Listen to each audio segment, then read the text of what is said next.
When I look at this problem, I see that it's an equation. The directions are solved. That means find any values for v that make the equation true. I also notice that this equation has fractions, so usually we want to clear the fractions, and we can do that if we multiply both sides by the lowest common denominator.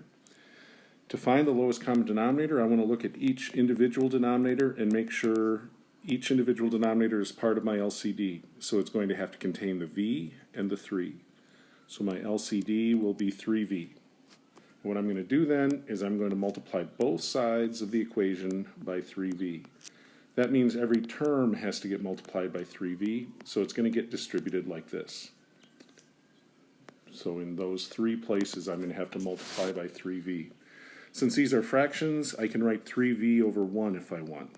So I could do 3v over 1 times 9 over v plus 3v over 1 times 1/3 equals 3v over 1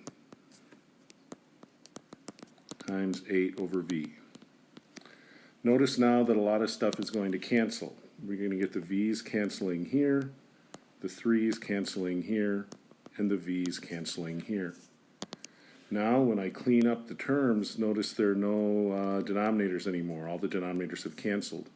So 3 times 9 is 27, plus v times 1 is just v, and then 3 times 8 is 24.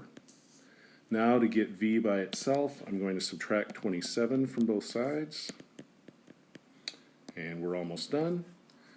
When I finish this out, I get v equals -3.